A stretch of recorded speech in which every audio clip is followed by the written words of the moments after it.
Welcome to The Scoop, Diego Cordovez. We've had Phil Collins on with us. He's known to a lot of people as uscphildo online, but now everyone's going to know him because he's made the November 9. He was featured prominently on ESPN's live coverage, and he'll be on all the Tuesday shows. So we want to talk to him more about the main event and what led up to that. If you missed part 1, it's on Card Player TV. What was fascinating this year was the live coverage by ESPN, which, I mean, I don't have any stake in, but just being able to watch every hand instead of just the selected hands really taught you who was playing well and who wasn't, and who was just getting lucky or who wasn't. And it was fascinating to watch that. And the other part that to me was fascinating, just having played in the main event, is I know how exhausting it is by the time you've gotten to the latter days. Mm-hmm. And you and the other guys too, for the most part, looked so sharp and fresh. It kind of surprised me because it's so draining on every level. I mean, were you doing anything special, or is it just because I wouldn't have believed that it was like the 8th day or the 9th day of like this super high pressure event, because you still seemed calm and collected and energized. I was actually more nervous on day 1 than I was on each of the preceding days. And day 8 was like a very calm day for me. I was just so in the moment and relaxed. I couldn't eat at all, especially the last few days. I'd eat like a bite of half of a granola bar for breakfast, and then and you weren't exhausted just from... I had no sleep, but day 6 was actually the worst day for me. And I had a buddy who made day 7 last year, and I got a ride to the Rio from him on day 3 and 4 to chat with him, and he was telling me some things to watch out for. And he said day 6 is the most grueling day because you're in the middle of playing for multiple days in a row, but there's no quite end goal there. It's just another full day of play. You go from 300 to over 100 still, and at least on day 7, you're playing down to kind of 27 and they're reshuffling the tables, which changes you start things. The pressure's mounting. Day 8 though, my adrenaline was pumping so much. I got 2.5 hours of sleep the night before, ate maybe half a bite for breakfast, but it didn't matter. I was just, my heart was racing, and I could tell the adrenaline was pumping through my body. As soon as my eyes opened in the morning, I would lay on the bed and I could feel my heart start quickening. You couldn't go back to sleep at that point. As soon as I registered, I'm in the main event, my heart kicks in, and then I was locked in for the rest of the day. That's all I could think about whenever I was not at the table. And as long as the days are tough to get to sleep at the end of the day, you're rethinking. It took a couple of days after the main event to be able to fall asleep. I would go home and I'd rewatch the live coverage, which helped and made it worse at the same time, since I could literally go back and relive the hands that I had played, not just in my mind, but I could watch myself play them and kind of go over my thought process. I thought the coverage was awesome to watch. Like, I was watching it on day 3 whenever they started showing it on breaks, and then I'd go home and I'd watch it. And to prepare myself for what might happen, how do the players play whenever they get on the TV table? I was fascinated by that aspect of it, and you're the first person that I've the chance to talk to who made it deep. You're on TV, people are watching, people are relaying information. Now you've got to factor that information, not only what you've learned about other players, but what they've learned about you and possibly might affect the play. Did you have a team of people who were keeping you up to date, or how did you use that? A couple of different times I had someone who was either texting me or texting somebody who was on the rail, and they would tell me what some of the hands were. And did it ever come into play? Would that change your decision? Not really. None of my decision making was based off of something that I had heard how a hand or who had what, because it was kind of on a delay.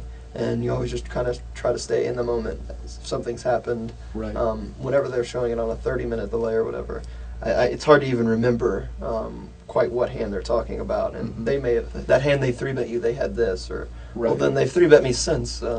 So I tried to not take what was going to happen in the future, and it was in the very back of my mind. But I was preparing for myself for if I would be on TV on an early day, how I might want to attack that as compared to, I didn't get on television until later in the tournament. If you get on early, well, it's very likely that your opponents are going to go and watch it. So your image is going to really matter. Yeah, it's going to really matter then, especially. So I was thinking I might come out and do some crazy stuff. Just hopefully it works, and if it doesn't, they might saw that I re-raised with the Jack 2, and then later in the tournament, then that'll just work to my advantage. Yeah. So I did try to stay in the moment, but I was playing maybe a little bit more straightforward because I knew that the young kid with a good stack, when people get on television, they do not want to get bluffed. And they hate folding, and saw some pretty aggressive, ridiculous plays on TV. I knew that they would happen if I just waited for them. They'd be handing me chips, and they did actually. And it did work out that way. Yeah.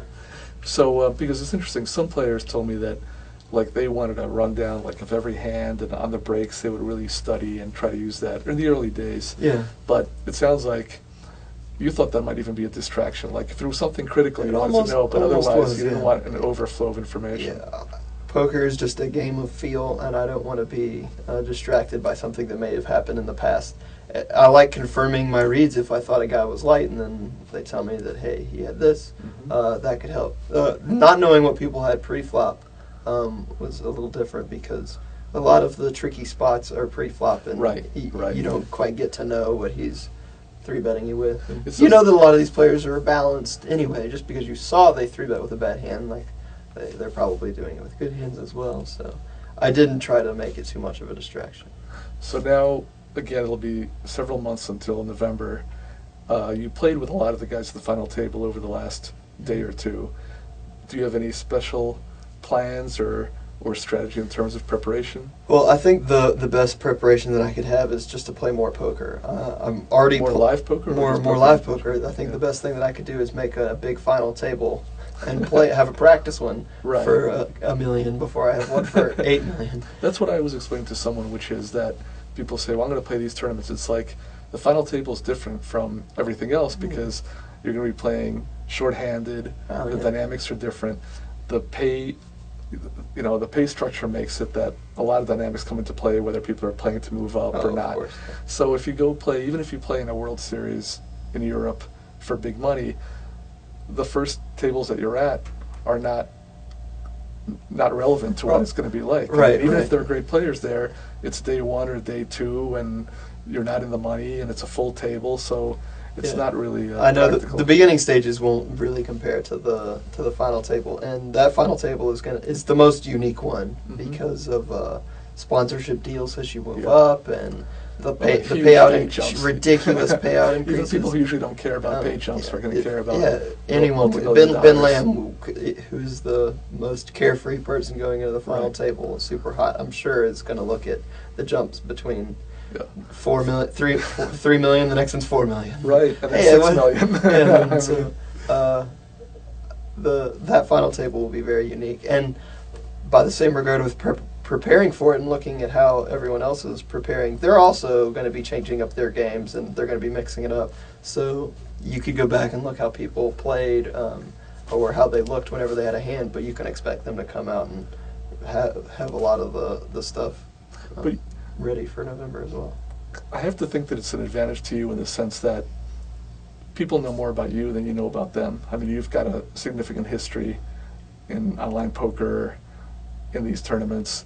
Some of these other guys really are unknowns with much shorter histories. So this gives you a chance to catch up a little bit. Yeah, somewhat. I think it's good that people have an idea of how I play, and I know that. It's very important in poker to know what people think about you, and I think I use that a lot to my advantage. I have this moniker of a young online kid. It's very clear. I am a winning online tournament player, and I know that people know I'm an online winning tournament player. So what do they expect me to do? Re-raise them light a lot? 4-bet them light. 4-bet them light? So what did I not do? None of those things. And at the featured table, whenever we're on ESPN 3, and I know a guy knows I'm uscphildo, whenever I squeezed, I had ace king, and he just went with ace jack. He just fell. 4-bet me and calls off. Here he's squeezing again. Yeah. It was the first time I'd squeezed him. Didn't even matter. He already thought what I was going to be doing was putting in re-raises and stuff. And that worked a lot out to my advantage. I think it was a total gift that wouldn't happen to just anyone. Thanks for joining us on The Scoop, and it's been fascinating to talk to Phil Collins about the main event, but we still want to talk to him more about his background, his success online, his transition to online play, and we're going to have him back for part 3 next time on The Scoop.